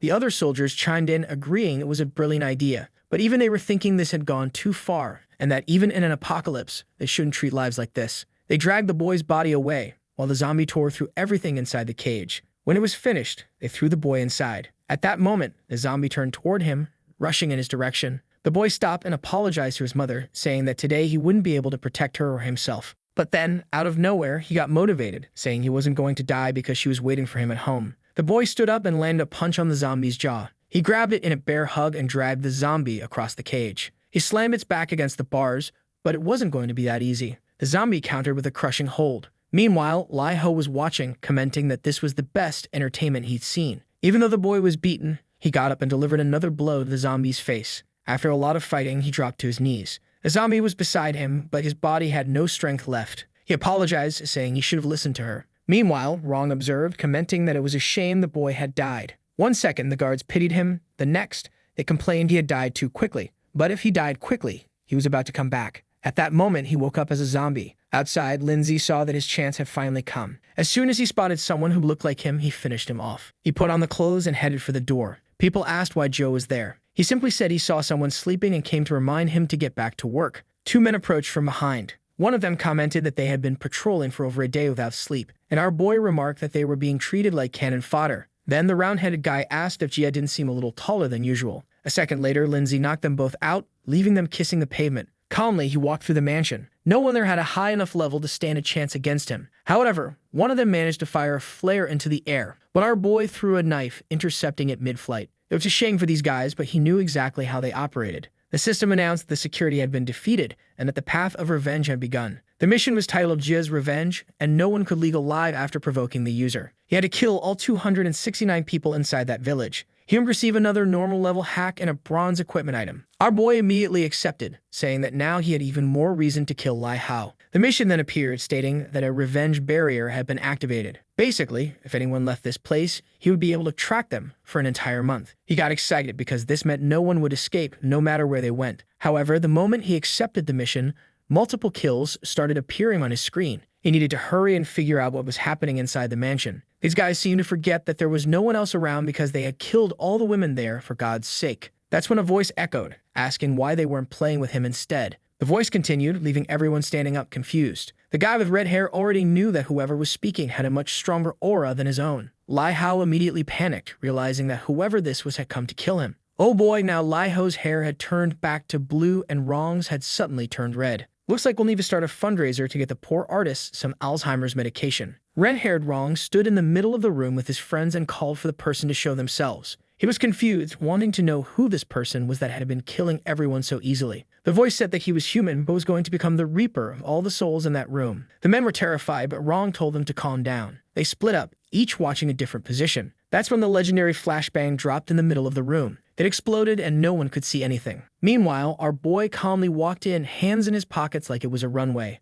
As soon as he entered, he activated his spike attack. Half the army started getting impaled. The boomerang slash took out 2 more. Rong had no idea who was standing in front of them. When he looked to the side, there was another grenade. An explosion followed and our boy walked on unfazed. With the smoke cleared, Rong still hadn't figured out what was happening. But all of his allies were already gone. One of the men said it must be some kind of witch because he saw a spinning sword killing everyone. Rong asked how many people were still in the area, and the man said at least 66 brothers with a few others injured. Meanwhile, Lai Hao was furious, telling Rong to hurry up and get revenge by killing the person who ruined his plans. Rong ordered them to start hunting this guy because he was sure there was no way he could kill nearly 100 people on his own. He then turned to the servant and told him to take the master to the hideout. The servant knew, however, that this person was probably watching everything. Our boy was slowly killing everyone, enjoying watching their despair. As he expected, the men were trying to form a group to escape. He opened the system and checked, discovering that Rong was already level 5. He heard a bunch of people shouting for the coward to show himself and thought it was stupid for them to keep repeating that. He decided to summon the kitty to give them a little more entertainment. At that moment, the cat appeared beside him. He pulled out a knife and threw it toward the room, cutting a candle holder, which crashed to the floor and scattered glass everywhere. But before the men could understand what was happening, the cat was already on the first one's neck. Our boy used the distraction to enter the room and start eliminating more of them. Another area was clear and he withdrew once again. Rong spotted him, but quickly realized he couldn't see his name or level. He shouted, asking who he was and what he wanted to do. Our boy observed Rong, feeling disappointed. This guy didn't even resemble the war god he once was. He then told them he was there to teach them the meaning of despair. In a second, he passed through 3 men and was face to face with Rong. The poor guy couldn't react and trembled all over. He dropped to his knees, realizing he didn't stand a chance. The kid went after him, and our boy said he was going after Lai Hao. Because with the revenge barrier, there was no way that guy could hide. He kicked Rong, asking how he expected to be called the leader of the mercenaries while acting like this. But Rong replied that the whole organization had been wiped out, so it wasn't like he was the leader of anything anymore. Lindsay smiled, seeing that Rong had realized he had lost everything he had worked so hard for over the past years. Rong then asked him to at least tell him who he was so he wouldn't die with that regret. Our boy said he didn't expect something so good to happen, and slowly approached him. Then he whipped his neck, taking him down. Rong hit the floor and our boy stepped on his head, saying he remembered the day Rong did the same to him and called him an ant. He stomped on him several times, saying that Rong had taught him never to talk too much in front of an enemy and to always finish them off. It was much better watching him die full of regrets. Now that Rong was dead, the Lee family had been drastically weakened. But it seemed our boy had gotten drunk on revenge, stumbling into things left and right. With that, he left the mansion, leaving a pile of people ready for the next life. Elsewhere, a desperate Lai Hao said it was impossible that this guy would follow him there. The butler told him not to worry, assuring him that Rong would handle the situation. But then suddenly, the door dented in the shape of a body. At that moment, Lai Hao knows that the person he suspects are Protagonist sent to kill him has arrived. The butler tells him to calm down, that he sent the rest of the people to the secret base, so no one will imagine they are there. Lai Hao is furious, wondering how that Dan orphan found such a strong assassin. The butler asks if it could be a secret card that his father, Lin Jian, had left behind. However, Lai Hao insists that it's impossible. After they killed his father, they left nothing for that boy. If it weren't for the boss's insistence, they wouldn't even have left a descendant. Our boy drags the man away from the metal door and announces for everyone to hear that he now understands everything. Inside, Lai Hao asks why he's hearing Lindsay's voice, and our boy says that apparently he's been a target since birth. There were still many things he didn't know. From inside, Lai Hao yells that he should have killed that brat when he had the chance. However, our boy wants to know who Lin Jian was and why they wanted to wipe out the entire Lin family. Lai Hao laughs, saying it seems that the orphan really knows nothing about his father. Then Lai Hao confesses that his father was about to get promoted when Lin Jian, our boy's father, reported him. This ruined all the Li family's plans and business, which is why they made sure the entire Lin family was killed. At that point, Lai Hao says it's time for our boy to answer and asks where he found this professional assassin. But our boy replies that it's useless for him to know, as the entire Li family will disappear. Lai Hao laughs, telling him to keep dreaming, until our boy kicks the doorknob. With that, the door opens, revealing the little kitten next to him. Man, the poor butler comes rushing to punch him. Even lazily, our boy dodges. The kitten leaps in his direction, and what do you know, bam. The butler punches the little guy. The 30 minutes of the kitten were up, and he begins to disintegrate. At that moment, our boy moves to his face, removes his mask, and says Lindsay has arrived. The old man is startled, asking if he was the assassin behind all of this. And at that moment, Lai Hao realizes he messed up. The butler says it's impossible that a kid like him could have killed someone as trained as wrong. Our boy warns the butler that the Li family's martial arts have become irrelevant in the apocalypse. Lai Hao keeps protesting, saying it's impossible for him to have gotten this strong alone. Our boy tells him that now he's going to find out if he's strong enough to take them both down. Then he lunges at the butler. He brings both arms together and blocks the punch. Man, he's still holding up, what a guy. Our boy is impressed, saying that not even Wrong could have withstood a punch like that. That's when the old man decides to show his true form. He destroys all his clothes, becoming ridiculously muscular. Our boy draws his sword and slashes at him. The butler calls him despicable for fighting dirty, but he simply responds that in an apocalypse, anything goes. In that moment, he spins the sword and activates a double slash. The butler dodges it, but it's a boomerang, and it's coming back from behind. With that, the butler takes the first hit on his arm. The old man says he can't believe that after 50 years of training, he's going to lose this easily. That's when our boy's explosive combo activates on the butler's arm. At the same time, Lindsay moves in closer. And then bam, he stamps the butler's chin, saying he needs to make sure he's dead. It's a shame that he was so strong, but he couldn't adapt to the apocalypse. This shows that it's necessary to be smart and always stay alert to the situation and its changes. That's when he sees that Lai Hao has fainted on the floor. He thinks Lai Hao is useless and approaches him with his sword. He gives him a little poke to see if the boy wakes up. Of course, in an instant, he jumps up screaming. Our boy asks if he's going to stop pretending to be dead. Man, he gives him a sequence that's not exactly kind. Lai Hao starts screaming for help, saying his father won't let this slide. But our boy just keeps spinning the sword. Lai Hao begins to beg him to finish him off quickly. Lindsay tells him not to worry, he won't forget to do that. He then pulls out a blunt knife that can't cut properly and gives the first strike to Lai Hao's thighs. Our boy apologizes, saying that unfortunately this apocalypse is full of bad weapons. But sooner or later he would get it right, he promised. And then he strikes again. Our boy says it's a shame Lai Hao will never feel even 1% of what he suffered for 10 years. Confused, Lai Hao asks what he means by 10 years, considering he only started messing with our boy 3 years ago and thinking about ending him. Our boy tells him to stop with the stories, because it's time for some fun. He gives him a lash here, then another one there. For each strike, he gives a reason or a feeling he had experienced over the past 10 years. One on the chest for killing the family he never even got to know. Then he says he's tired of giving reasons, and from now on, it's just because it makes him happy. He goes into his inventory and pulls out a very peculiar item, and it's unclear what he plans to do with it. Lai Hao asks what he's planning. Our boy says that it was Lai Hao himself who came up with this method. Shocked, Lai Hao says he's thought of something like that, but never told anyone. Lindsay keeps making him suffer for a long time. A few hours pass, and Lai Hao is completely messed up. Our boy says he can't die that easily, that it's not even 1% of what he used to do to others. However, looking at the situation, our boy no longer has any interest in killing someone so weak. Still, he gives him a few pokes to see if he's pretending, until Lai Hao's body collapses and he says that now he's finally reached his limit. Our boy walks away and activates the double explosion slash. The kid even had to leave the room to grab an umbrella.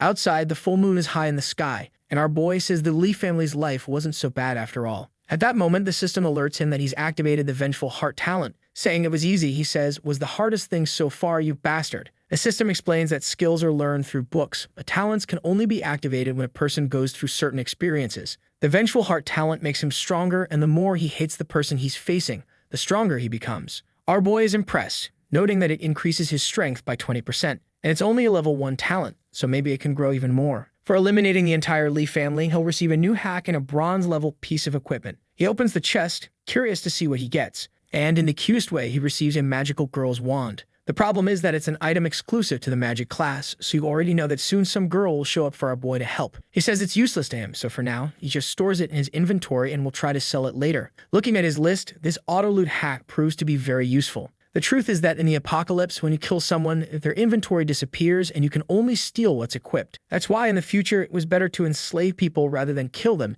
since you could collect far more items over time. One of the items he stole in all this chaos was a purification necklace. It adds one more stat and can remove a negative status every 12 hours. It's weaker than the meditation one, but it will be more crucial in a fight, so he decides to equip it. Now it's time for what really matters. He tells the system to reveal the new hack he'll receive. Man, even a loading bar appears. The ability he receives is absolute enslavement. It allows him to turn a zombie into a slave that will do anything to protect his life. In the 10 years of his previous life, Lindsay doesn't even remember seeing anyone with such power. He pinches his own face, saying he really must be dreaming. Moreover, it seems like he gets an idea upon realizing the zombie can be completely loyal. That means he won't have to do so much dirty work anymore. He was looking forward to living a solitary life, but since he can have someone nearby who will obey everything and die for him, there's no reason to refuse. Not to mention, it's hard to imagine how strong this talent would become if it levels up. The system explains that the more zombies he enslaves, the more he can control. Our boy already imagines himself with an army invading the city. However, he knows this isn't realistic for now. The best idea is to find one of the zombies that will become a zombie king in the future, as those have potential. The problem is not knowing if they'll have the same opportunity by becoming his slave. But for now, it's time to check out the Lee family vault because he knows the Lee family is famous for its treasures.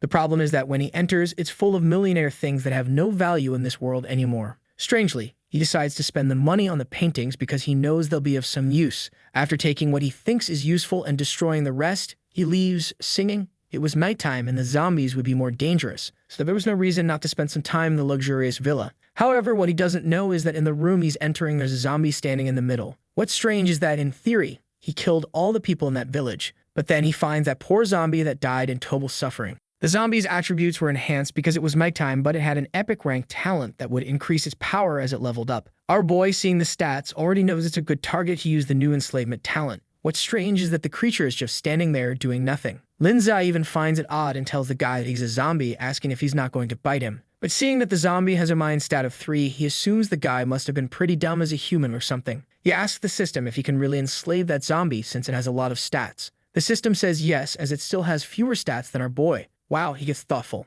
That mind level is very low, but with no choice in wanting to get stronger quickly, he tells the system that he wants to enslave that monster. The screen pops up and he clicks yes. Suddenly, a red energy begins to surround the creature. However, he notices that the zombie seems to be resisting somehow. He's startled, and out of nowhere, he sees the zombie calmly scratching its head. Then a window appears, asking him to give the creature a name. Man, what cruel guy. Since it's tall and strong, he names it Big Idiot. The system congratulates him for successfully enslaving Big Idiot. Another attribute window appears for Big Idiot, and man, it has everything a person has. However, the system warns that he can't gain prestige or use an inventory. Our boy then tells Big Idiot to show his strength, since he imagines that the cage can't hold him. At that moment, Big Idiot grabs the iron bars and begins to create an opening. In a second, he's outside and man running toward Lindsay. But out of nowhere, he stops, and apparently, he was just playing around, leaving our boy looking like a fool. Instantly, our boy starts equipping some leftover items. What's strange is that now the system message says that the zombie no longer has my attributes.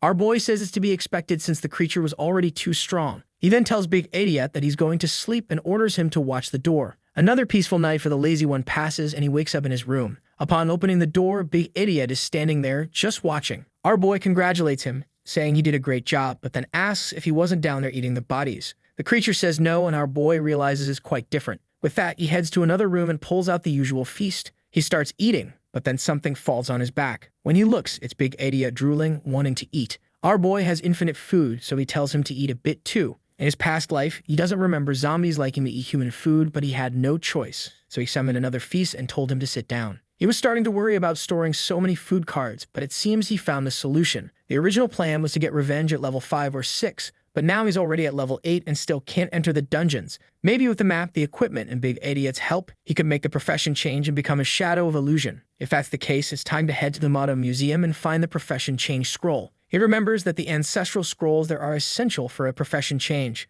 When you enter the class change space, you have to complete 3 challenges within the time limit or you die. He remembers that in his past life when he was going to get that item, it was the day he received some videos of Yo Jing doing adult stuff with Lai Hao. He talked to his friends who came up with a plan to get revenge on Lai Hao, while our boy didn't know that they had been bought off. He was tricked and thrown into a profession-changed space. Their plan was either to kill him or make him die without anyone knowing. But what they didn't expect was that he ended up winning that space, acquiring a profession, and living with a scar on his face for 10 years. That happened on the 8th day of the apocalypse, and since they were still in a room, there shouldn't be anyone at the Manga Museum yet. Now without Lai Hao in this world, he knows things will go much more smoothly this time. Our boy is impressed by how natural his zombie seems, and it looks like he's got a brilliant idea. Outside, he's already fully equipped. He made Big Idiot look quite human to avoid attracting attention. The scene shifts to the Manga Museum, a bunch of creatures heading their way. Seeing that there are several dead zombies, our boy knows there must be someone else in this place, so he'll have to be cautious. Obviously, with a 100% drop rate, he's got to be the one to kill.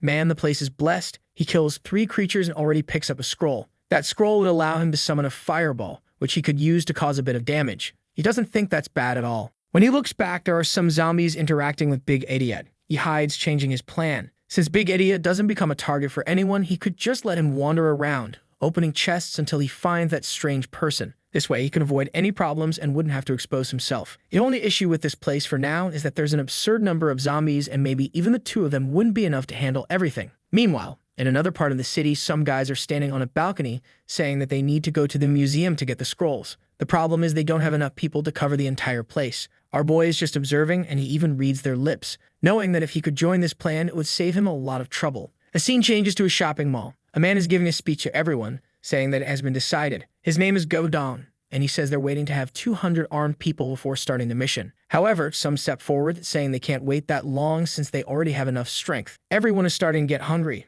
and they need to hunt zombies to get new items. Suddenly, one of the rebels gets slapped in the face. A red-haired woman tells him to shut up and stop trying to start a revolt. But the guy who got slapped tells Mingjing to stop acting arrogantly just because she has a bronze-level item. Strangely, he tells her that it's better to follow his plans and submit to him. She just asks if he really thinks he's worthy of her. The guy calls her stupid and says that sooner or later, he'll take her down and do whatever he wants with her. She tells him to find a mirror and take a good look at himself first to see if that's even possible. His friends just laugh at him, and he says they better not blame him in the future. While they're arguing, Gao Dong comes down and tells them to stop fighting and listen to him. That's when someone knocks on the door. It's our boy and Big Idiot. It seems like he recognizes someone when the door opens. It's the guy named Go Dong, and he remembers seeing him when he was activating the scrolls back then. At that moment, the girl asks who he is and why he's there. Our boy just calmly approaches. Go Dong asks for his name and why he came to the Reaper's Club, especially since looking at our boy, he can't see any information about him. And the strangest thing is that the other guy next to him is called Big Idiot, a level 4. Lindsay simply says that he saw a lot of people there and wanted to know if he could join them. Go Dong smiles, saying of course, and introduces himself as the club's president. Our boy shakes his hand and lies, saying his name is Lin Luo. He introduces Big Idiot, saying unfortunately he's mute and always works as a bodyguard. With that, our boy thinks to himself that Go Dong seems pretty dumb and easy to fool. He turns to Big Idiot and tells him that they're now part of the group. He didn't expect it to be so easy to infiltrate. In a room, Go Dong says that since they're new, he wants to know what they like to do. Lindsay says he enjoys killing zombies and getting stronger, which is why he wanted to join a larger group. Excited, Go Dong says that if that's the case, he has several skill books he can give him. Our boy feels a bit confused by how generous this guy is being. He says it's not necessary, but Go Dong insists, saying they're friends now. He places a book on the table, and our boy is impressed that it's actually something good. It's a Berserker skill book. It's a skill that makes you go berserk, but it increases your stats by 50% for 2 minutes. He knows that losing control like that for 2 minutes is no different from being a zombie in this world. Besides, a person is usually stronger when they can think clearly. Go Dong responds that he knows the side effects of this skill are pretty bad, but in a desperate situation, it could save your life. However, he's thinking to himself that he would never use something so risky, but it's different when you're giving it to others. Our boy closes the book and says he can feel Gao Dong's sincerity in giving him this item and genuinely thanks him. He asks if there's anything else because he and Big Idiot are eager to get back to killing creatures. However, Gao Dong seems to have recognized something in our boy's smile and asks him to wait a moment. Our boy asks what's up, and Gao Dong says he has one more gift. He has a card with a KFC meal on it and asks why they can't eat together. Even though Go Dong had already given him a skill, which wasn't the best, he didn't want our boy to hate him. Lindsay says it's fine. He and Big Idiot still need to kill a lot of zombies to level up. The guy thinks our boy hated him, but in reality, he really liked the book and was even hesitant to take more. However, the guy grabs his hand and places the card in it, telling him he can take it for when he gets hungry. Not being able to reveal that he already has plenty of food, he simply thanks him. With that, he leaves and Gao Dong says that if he ever needs anything, he should just come talk to them. As our boy walks away, he thinks that Gao Dong isn't such a bad person since he liked that awful skill book. Little does he know how cruel our plucked chicken really is. Suddenly, a guy with a cigarette stops in front of him, warning him not to get too close to Gao Dong. If he continued like that, even if he was strong, before the guy could finish, Big Idiot yanked the guy's hand off his shoulder. Our boy just asked Big Idiot why he was taking so long. The guy laughs, asking if he really thinks he's strong just because he's big. But the zombie stomps on the ground and gives the fool his first beating. With that, one of them is already sent to the afterlife. Our boy then asks if anyone else has something to say. Obviously, the other guys drop their weapons and say, no, nothing. When they see their boss running, one of them says it's over now as another person has joined Gao Dong's side, especially considering that he just killed one of the competitors and sent that message. Of course, Gao Dong hears about it immediately. He's shocked that our boy killed someone as soon as he left the room. The red-haired guy says it's probably him because there was a guy next to him called Big Idiot. Gao Dong smiles, saying the boy did him a huge favor. Seeing that he killed Jia Tai, Gao Dong knows the boy wants to help him and thinks he'll be a valuable addition to the group. He orders them to bury Jia Tai and share his equipment with the rest of the group. Gao Dong walks away saying to himself, today's the perfect day. I thought our boy would be out hunting zombies, but instead he's sitting in a small room reading a book. Our boy asks the system if there's a chance Big Idiot could end up attacking him with that berserker mode. The system says no because Big Idiot's loyalty goes beyond consciousness. Our boy realizes this will be a great addition. He can control the actions of this guy, so even if he goes berserk, he can still direct him in some way. He hands the book to Big Idiot and tells him to learn it properly. Big Idiot responds by burping in his face. Our boy is standing by, watching, and finally sees that Big Idiot has learned it. This new ally has brought far more benefits than he expected. He stands up, saying it's time for them to go because there's a lot to collect at the Mado Museum. The scene shifts to him approaching and entering a room. At the back, there's a door labeled Game Store. He approaches, touches the doorknob, and the system welcomes him, wishing him a good experience. As he enters the room, a bunch of windows appear in front of him. There are windows for weapons, accessories, masks, and more. He has 6,000 coins and knows that normally 2,000 is enough to buy a good bronze rank piece of equipment. What he needs right now are pants, gloves, and a chest piece. However, as he's calmly making his purchases, a hand suddenly reaches out from one of the windows and moves toward him. He dodges just in time and realizes that he barely avoided it. He doesn't remember anything like this happening, so it seems there's a zombie trapped in the system. Suddenly, the creature starts emerging from the window. He finds it strange since he's been to this store countless times in his past life, and this never happened. She approaches and smacks him across the face. He then tells the system to collect, eager to see what would come from a bug-out zombie like this. When he opens the box, he finds a roll of toilet paper. It seems he spent 6,000 gold on who knows what because his money is gone, and he's standing there, devastated. The next moment, he appears in a warehouse full of resources. He grabs something and says he's going to check on what Big Idiot is doing outside. Big Idiot is out there taking care of everyone who comes near. Our boy starts walking around collecting various items. He also obtains a sword ring, and the system congratulates him for it, saying that the new item can be fused with his current sword. One of the items is a scarecrow that attracts nearby creatures. Another is a boxing glove that gives a 5% chance for his attacks to deal additional damage. And then there's a longsword that adds 3 more strength points. He equips the glove and the system asks if he wants to fuse the 2 swords. He knows that with a fusion function, you'd have to be really unlucky to come out worse off in the end. The problem is that his hack only affects item drops and nothing else. However, he decides to fuse them anyway because the creatures are getting stronger, and he needs new weapons. He confirms, and the 2 items begin to fuse. The system asks him to wait 30 minutes. While time passes, he has his usual feast. Unsurprisingly, he ends up with an even better weapon. It's a decapitation sword that increases his attack speed every time he finishes off an enemy. He comments on how lucky he is. Though, of course, no one is surprised, right? He calls Big Idiot, telling him it's time to head to the bookstore. He sends Big Idiot ahead to attract the creatures, while our boy sneaks up from behind, finishing them off with his spinning sword. With that, he advances to level 9, and now he needs 1,000 XP to reach level 10. He calls Big Idiot over and tells him that now they're going to clear the rooftop. Half an hour later, he gathers the creatures there and tells Big Idiot to activate Berserker mode. Immediately, the big guy starts roaring and his shirt explodes. Our boy tells him to charge and wipe out everything in sight. With that, poor Big Idiot charges alone while our boy sits back, sipping tea calmly. He watches, realizing that this Berserker mode is even stronger than he thought. Combining the creature's natural abilities with the Berserker mode essentially doubled his attributes. It's a perfect combination for a creature that relies solely on raw stats. After that, Big Idiot enters his cooldown period. The Berserker ability fades and he collapses to the ground exhausted. He enters a recovery state where he can eat 30% faster. Our boy pours a potion into his mouth and walks around while the auto-loot collects everything in the area. One of the items is a silver chest piece that creates a barrier around him when he's attacked, and another is a potion that helps recover energy for a few minutes. He then uses a scroll to strengthen the blood ring. The item levels up, giving him more strength, physical power, and the ability to absorb more energy. He continues in this rhythm, killing creatures, collecting items, and evolving. He checks his attributes and realizes that he's ready to move to another region. He approaches a door, opens it, and sees a completely destroyed room. He knew something like this could only be the work of boss. He has no idea what the monster is because, in his previous life, it had already been killed. However, as he turns to the side, he comes face to face with the city's shopping mall. He opens the door and the system congratulates him, awarding him 10 prestige points. He's informed that he can't stay there for more than 30 minutes a day. With that, he receives a warm welcome for being the first person to enter and is told he'll get a 50% discount. He tells Big Idiot to keep an eye on things outside as usual,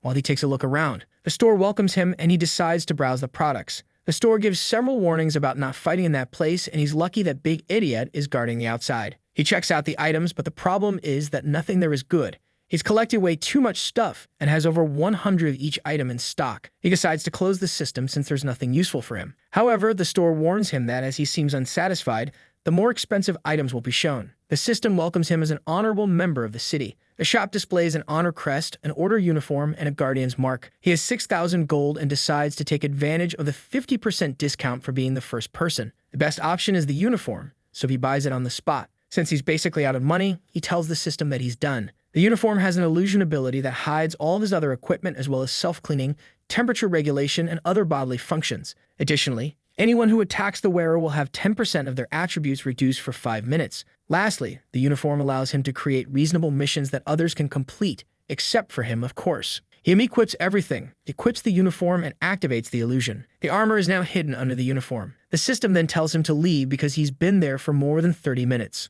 Our boy grabs Big Idiot and leaves the room. Once outside, he tells Big Idiot to accept the mission of destroying everyone. Obviously, the system tells him that the mission doesn't make sense. He then tells Big Idiot to kill the legendary rank boss, but the system denies the mission as well. He turns and asks if it's possible to kill the boss of the bookstore. The mission is passed, and he accepts it immediately. It seems that Big Idiot is considered a player, so our boy can exploit this mission function. Meanwhile, in another part of the city, a couple is hiding in a room. The girl asks if they won't be found there, and the guy says no. However, right next to them, a red eye is watching them. The poor girl screams. The guy hugs her, telling her not to make any more noise. But man, there's a scary red demon, and I think they're done for. The guy gets licked in the face as he hugs her. With that, he runs, telling Xiaomei they need to survive. He literally sees the light at the end of the tunnel. However, she gets licked on the leg and is pulled away, and man, there wasn't even time to save her before she's reduced to nothing. I thought he was going to be a coward and run, leaving her behind, but he goes back for the fight. Obviously, time passes. Our boy and Big Idiot enter the room. The couple is still being devoured by the red demon. Our boy, seeing that, says that for weak people, dying in the apocalypse is a kind of freedom, and that they would only suffer otherwise.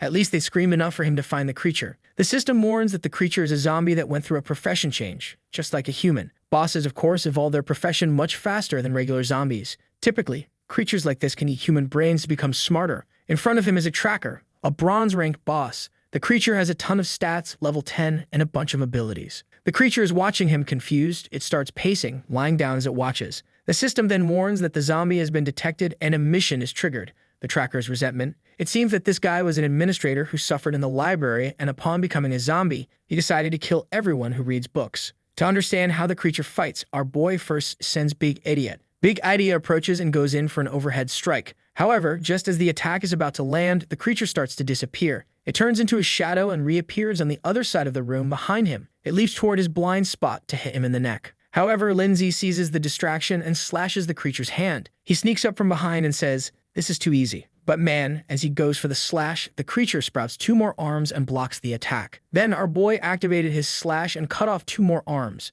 The little creature ran off desperately, screaming for help in zombie language. Our boy commented that this was way too easy. He counted to 3 and activated his pursuit boots. As soon as he got close enough, he threw his boomerang sword. When it hit, he activated the explosive slash, killing the creature instantly. He gained more experience and a bronze-ranked piece of equipment. The issue, though, is that he'll be stuck at level 10 until he can change his profession. As if having enough power wasn't already an advantage, the system grants him a new hack for reaching level 10. He wonders what it will be, and the system immediately shows him the yin-yang talent, which allows him to have 2 professions. He's congratulated and he smiles, thinking that with this, maybe he could dominate the whole world. Even he has realized that this hack is pretty unfair to the other players. He hears some zombies approaching and with his eyes closed, activates his spear, defeating all the monsters. He picks up his staff and tells Big Idiot that they need to head to the upper floor. He opens the stairs, sees a few zombies, and orders Big Idiot to deal with them. The profession he wants, Shadow Phantom, boosts his strength and agility, so having another profession that enhances his physical and mental stats would be ideal. The problem is that he knows the Dragon City doesn't have any of the so-called super professions. He checks the items he received and hands Big Idiot a green hammer. Then he opens the silver staff and receives a pair of war pants. These reduce negative effects by 20%, and he equips them immediately. He tells his zombie to collect the bodies of the creatures killed by his spear, as he has other things to take care of. He realizes that since the beginner period hasn't ended yet, the profession change isn't available. So he decides it's time to check in with the people in the auditorium. Outside, a bunch of zombies are gathered at the door. It seems the artist ran out of meds and started changing the hair color of the guys, probably Gao Dong. Our boy asks if they can invade the museum. Gao Dong responds that if our boy goes with the 200 members, it's not impossible. He's all excited knowing that if this plan works, no one will want to compete with him for the position of president. Gao Dong then gives a big speech, rallying all the players and announcing that today they would face a great battle. They would mobilize the whole group to wipe out all the zombies inside the museum. Everyone was eager to get new equipment and level up. Lindsay notices that these people have no idea how much things will change when the beginner period ends. Suddenly, the crowd starts bickering, with everyone wanting someone else's equipment. Once again, they observe the massive horde of zombies gathered in front of the museum. Gubdong asks if our boy is really sure this strategy will work. Our boy says yes. If everyone moves fast enough, no one will get hurt or die. He puts a hand on Gaodong's shoulder and tells him to seize this opportunity because chances like this are rare. Gubdong says he understands and promises to do his best. The group signals they're ready. Our boy tells everyone that he's the fastest and will attract the first wave of zombies. He'll leave Big Idiot behind to help Gaodong, who thanks him. Now is time to kick off the plan and finally get that profession change. He takes off running and the group wishes him luck. As he runs, he carries some zombie meat, which lures all the zombies toward him. The group uses the opportunity to pass unnoticed. He hands the meat to another guy, telling him to keep running while he handles the creatures. It was an important mission, and they would earn great rewards. The poor guy is so moved he's almost in tears. Obviously, Lin can't waste time attracting zombies since he needs to level up, so he charges ahead, cutting down a good number of the creatures. After a while, he approaches a room. He knew this was where the class change scroll was kept. In his previous life, countless people risked their lives just to get it, but this time, it would be his.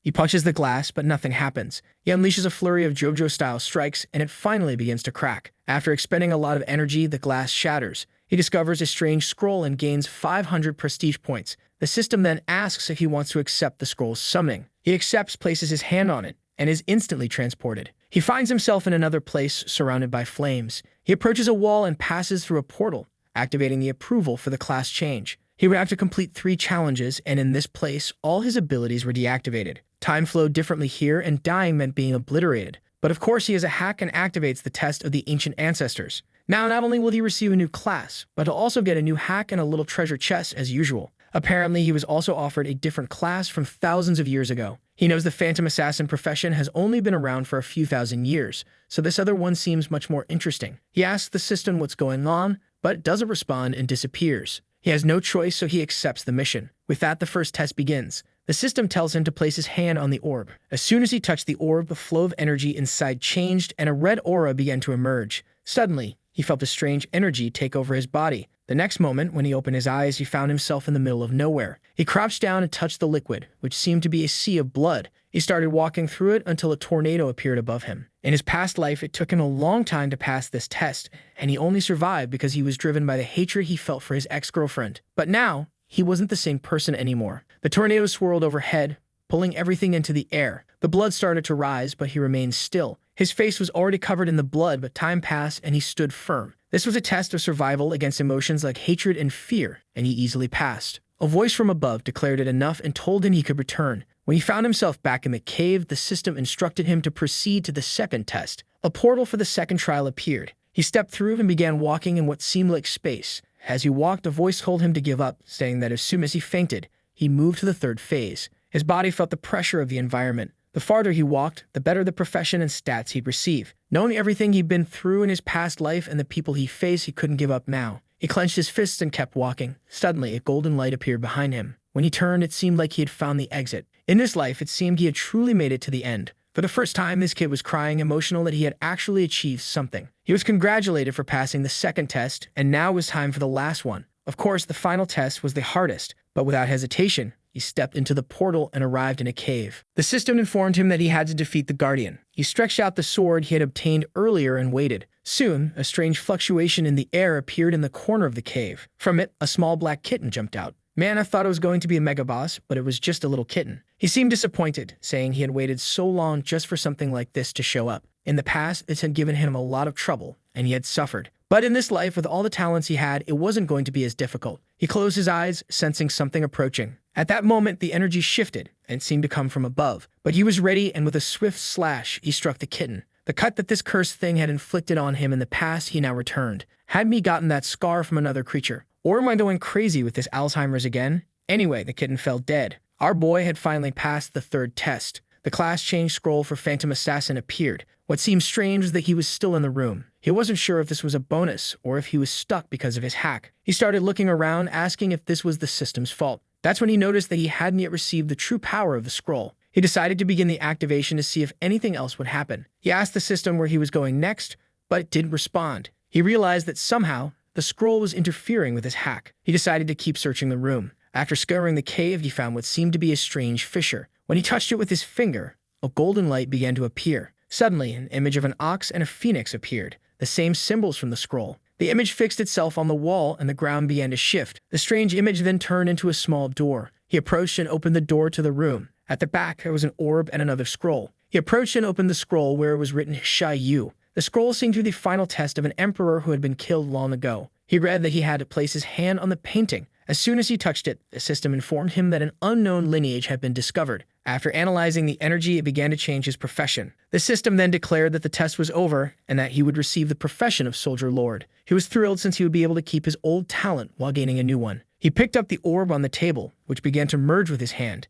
The system notified him that the item could change form and absorb the energy of other equipment to grow stronger. He was amazed at something that could grow without apparent limitations. The orb then jumped to his forehead. After experiencing a headache and waking up, he decided to finish the test, having been in the cave for too long. When he came out, he found a pile of dead zombies around him. He saw the scroll in front of him, and the system informed him that he was still receiving the Soldier Lord profession. With this new profession, instead of gaining 1 attribute point, he now gained 3 strength, 3 physical, and 3 other attributes. He knew that with all these stats, he could easily walk through a horde. For being the first to achieve a profession, he earned the Pioneer's Achievement. He took a look at the profession, which had no major surprises except for a mysterious third skill. He grabbed his staff and decided it was time to test the power of the orb. He threw an item toward the orb and commanded it to devour it. The orb glowed and the item vanished. Since it absorbed something with a lot of energy, the orb evolved to silver rank. He then starts testing the orb's function, creating a flame in his hand. Afterward, he transforms the orb into a sword, deciding to keep that form for now. Since he's wielding the orb's sword, he gains 2 abilities related to that form. He then asks the orb to transform into a bow.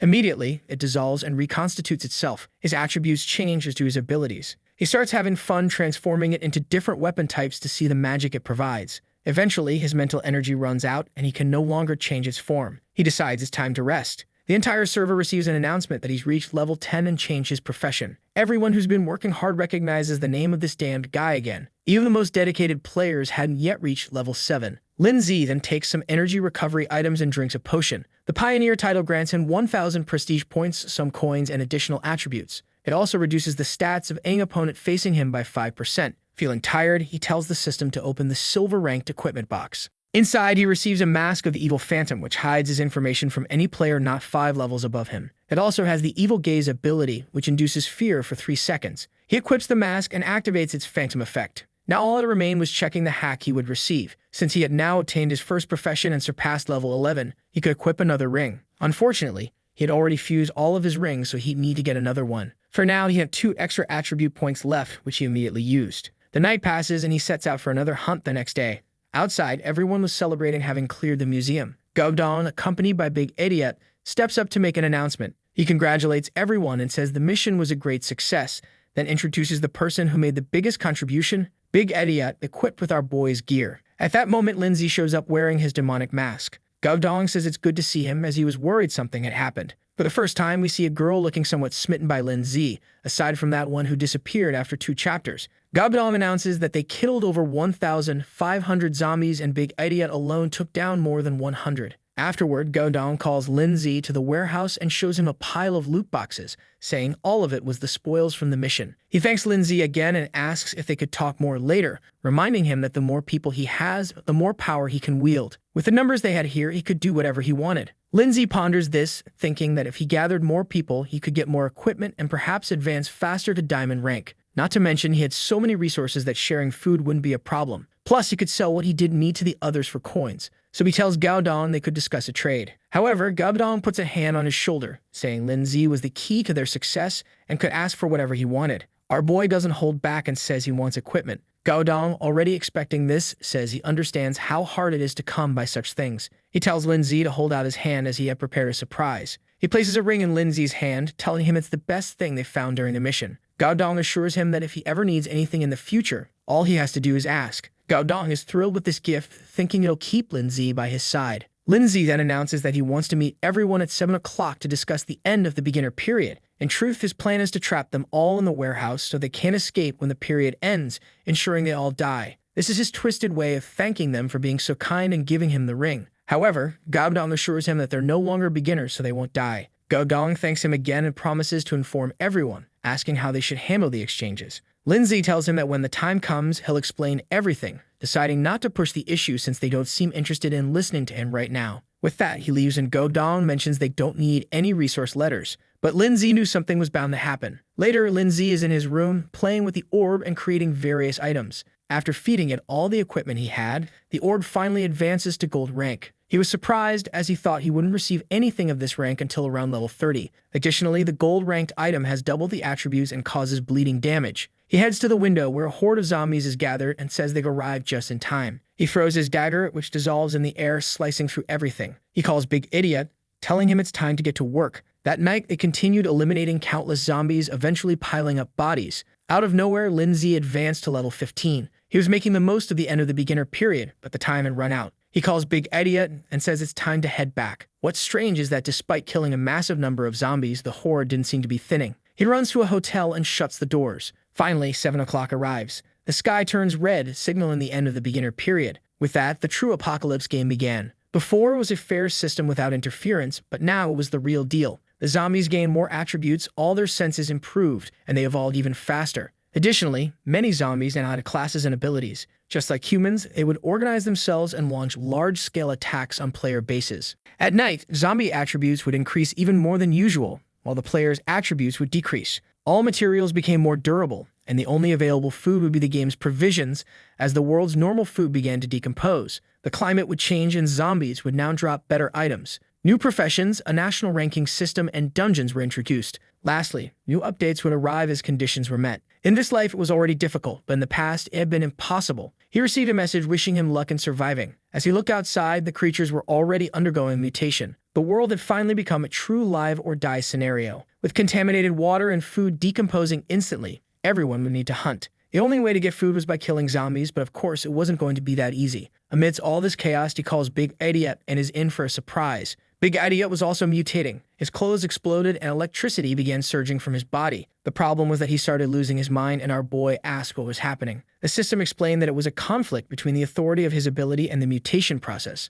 His physical form wouldn't change, but he'd receive a 50% boost in attributes and might even be able to change his profession. Our boy was already excited, wanting to give his zombie a legendary profession. Big Idiot received a legendary power talent that increased the amount of status he gained. Meanwhile, our boy started receiving a barrage of congratulations for reaching various ranks. The system asked if he wanted to announce it to everyone or hide his name. Loving attention, our boy chose to announce it to the world. When he checked the rank, he found out that Big Idiot was rank number 3. The problem with being on this ranking was that all his information, including his equipment, was visible to everyone. He started wondering if showing everything about himself was really the best idea. In the past, this would have been a concern, since he was a target of the Lee family, but now they didn't exist anymore. So he decided not to hide, especially since he had the mask, meaning no one would know he was really Jia Yi. On top of that, his rank 1 position gave him many extra rewards, which would be perfect for building a base with a lot of people. For having the highest level, reputation, and equipment, he received the title Unmatched in the World. This title would only be maintained as long as he stayed at the top of everything. If he lost any position, the title would disappear. With this title, he gained an additional 10% in attributes and a 10% discount at stores.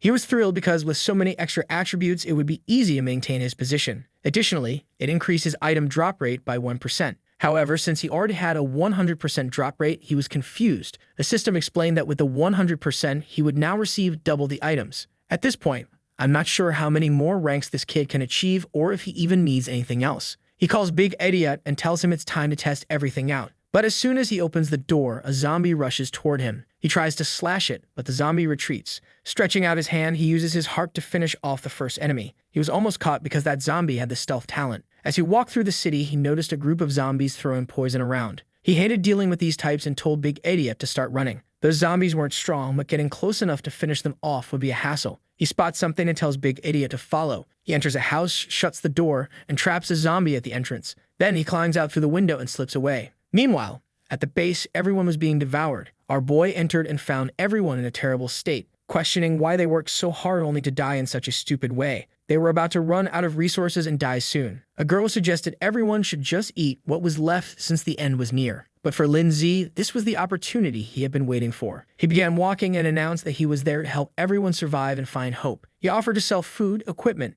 and anything else they needed for a cheap price. Instantly, everyone who couldn't kill zombies rushed forward, desperate for supplies. Our boy began negotiating, quickly earning over 10,000 coins. Everyone who bought from him left happy, knowing it was their only chance to survive. He then said he was going to sleep and warned everyone not to make any noise or Big Idiot would kill them. Godong, with his newly dyed hair, had been quietly observing from the shadows. Finally, Lindsay appeared and asked how they were doing. Godong said that from now on, Lindsay could coordinate the entire place and everyone would follow his orders. Lindsay leaned in and whispered something in Godong's ear. Godong nodded, saying he understood and would comply. With that, he took off running. Our boy hoped it would work out, but even if the guy didn't succeed, he had nothing to lose. He went into his room, eager for the next day. Now, with the new mutated zombies, he'd be able to obtain far better equipment and items. Plus, he planned to have everyone from the base help him farm. In the next scene, he and Big Idiot were already outside. In no time, a horde of zombies jumped at them, but just a second later, all of them were lying on the ground defeated.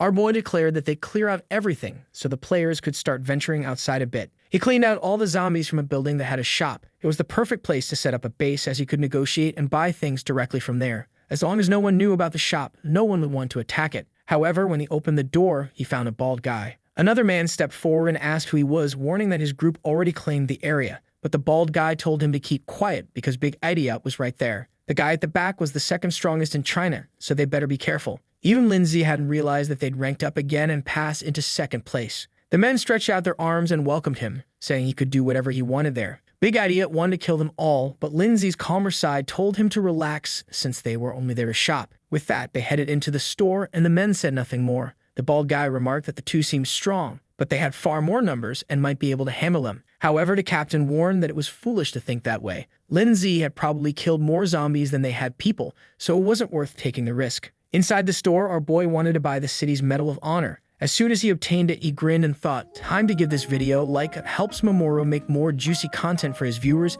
Activate the cheeky little bell, and I'm out.